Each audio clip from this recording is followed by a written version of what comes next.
অনুদা দিক আর নাই দিক, আমার ঘরের মাল তো বলো।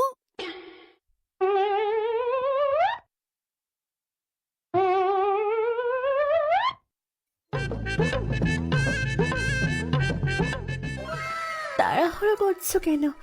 আমরা কি পালিয়ে যাচ্ছি? এই এই এই আমারটা নেবে তো নেবে তো? এই, না না, আমি বাবলুরটাই নিই না। ছাড়ো ছাড়ো, ওসব বাদ দাও।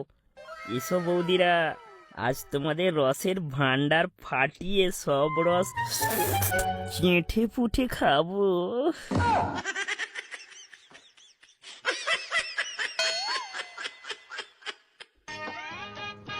এসো সোনা বৌদি, আজ তোমাকে নিয়ে মঙ্গল গ্রহে যাব। দেখি তোমার রকেটে কত বারুদ আছে। যাবো যাবো, এত তাড়াহুড়ো করার কি আছে? এই আজ কিন্তু আমি প্রচুর গরম। আমাকে কিন্তু ঠান্ডা করতে একজনে হবে না, তাই তোমরা দুজনেই আসো।